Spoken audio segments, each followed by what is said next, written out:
Icons on Earth is a documentary series that explores behind the scenes of pop culture media. There are 6 episodes dedicated to the history of the Transformers, especially the movies. The documentary will go on to explore the choices of producer Lorenzo Di Bonneventura. It was because of him why we got the fantastic opening Cybertron scene in the 2018 Bumblebee movie, Good Times. Travis Knight's direction was way different from Michael Bay. Bonaventura saw that and wanted to have elements that did well in Michael Bay's Transformers movies, such as the action, and wanted Bumblebee 2018 to be more like that. Travis Knight wanted a simple story, more intimate and smaller. In the end, however, Bumblebee was a tremendous step up in quality reception, narratively especially, in comparison to Michael Bay's Transformers. Then there was to be a sequel to Bumblebee, with Travis Knight returning. But with creative differences between Knight and Bonaventura, Travis Knight just departed, wanting to focus on his project. The script for the sequel eventually formed into what will be Rise of the Beast, and Stephen Cable Jr. will come and direct the movie. As before, Bonaventura wanted the movie to have the essence similar to Michael Bay's movie. As before, Bonaventura wanted the movie to have essence similar to Michael Bay's movies. During the production of Rise of the Beast, there was shifts and new decisions, and that didn't help the moving picture company, MPC.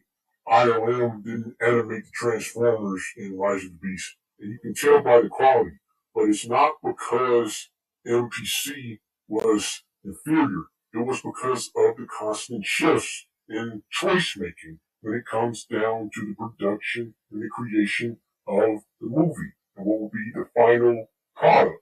And in the end, Rise of the Beast was nothing close narratively to Bumblebee, nor it had as good of action that was seen in Michael Bay's movies.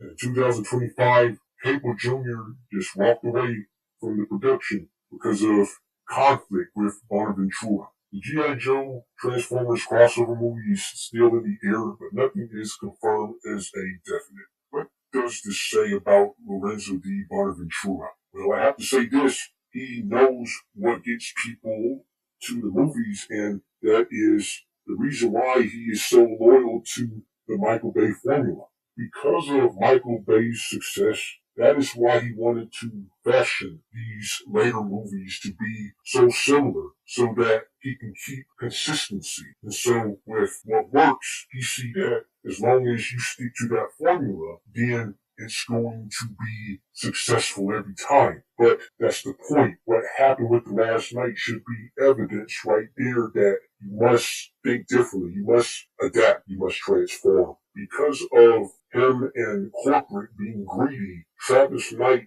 could have made the movie that he wanted to with the sequel. Slow and steady wins the race. Stephen Cable Jr. was new to this. Lorenzo Di Bonneventura could throw his weight around. When Michael Bay was doing his thing, Michael Bay was able to stand his ground, and he proved it with Transformers, Revenge of the Fallen, Dark of the Moon, making lots of money. So Bonaventura saw that success, even with Age of Extinction, and like, let's just continue to do that because it's making money, and that's very favorable. So he just wanted to be as formulaic and as similar to what has worked in the past. Now, I don't know much or anything at all with Lorenzo Di Bonneventura with Transformers 1 and how he made decisions for that movie, but for the live action movies, he ultimately wanted what worked with, especially the first 4 Transformers movies, which Dark of the Moon and Age of Extinction making over $1 billion.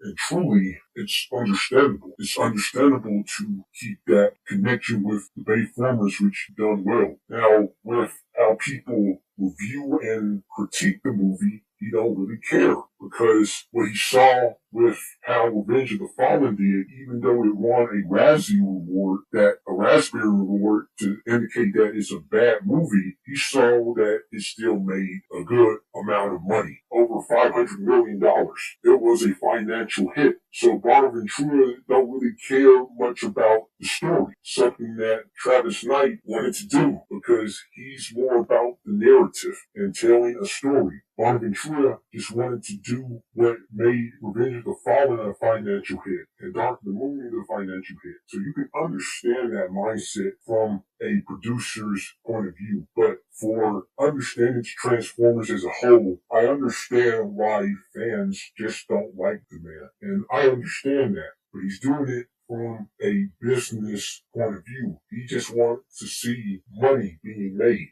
But this is not 2017. This is post Last Night's failure and post Rise of the Beast failure. Let's not count Transformers 1 failure because that's a failure for a whole other reason. But the Last Night failed and Rise of the Beast failed in its own ways, but for similar reasons. Because the story wasn't all that to make it rewatchable or the talk of the month. It wasn't on everybody's tongue. Transformers 1, people talk about that movie more than Rise of the Beast because it was an actually good, structured movie. It is heavily praised. What matters is doing what works at this point.